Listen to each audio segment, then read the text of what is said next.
শেখ, আমার প্রশ্ন হলো গোসল ও অজু সম্পর্কে।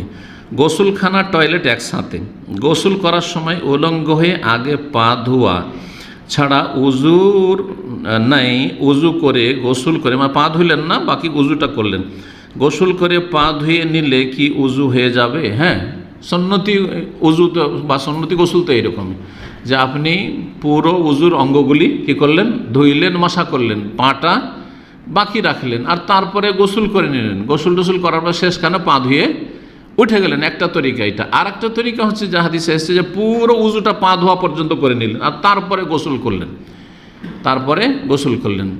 উলঙ্গ হয়ে গোসল করা জায়েজ, উলঙ্গ হয়ে গোসল করা জায়েজ। যেমন উলঙ্গ হয়ে গোসল করা জায়েজ, উত্তম হচ্ছে কাপড় রেখে শরীরে, কিন্তু জায়েজ। বুখারীতে হাদিস রয়েছে, দুটো হাদিস রয়েছে, কিন্তু সবার সামনে নাকি? কারো সামনে? একজনের সামনে না, স্বামী স্ত্রীর সামনে হইতে পারে, কিন্তু অন্য কোনো মানুষের সামনে, নির্জনে, বাথরুমে, ভিতরে। উলঙ্গ হয়ে যেমন গোসল করা জায়েজ, তেমনই উলঙ্গ হয়ে উজু করাও জায়েজ। এটা আমাদের দেশের লোকেরা বুঝে না।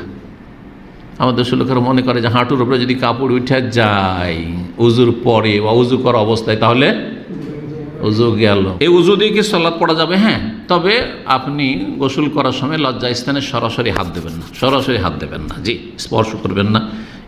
এই মর্মে সহি মত হচ্ছে যে মান মাসসা যাকারাহু ফালিয়াতাওয়াদ্দা, কেউ যদি লজ্জা স্থানে হাত দিয়ে দেয় সরাসরি, তাহলে সে যেন উজু করে নেয়, উজু ভঙ্গ হয়ে যাবে। যদিও বিষয়টিতে ইখতিলাফ রয়েছে এবং দুই পক্ষে দলিল রয়েছে, মজবুত রয়েছে।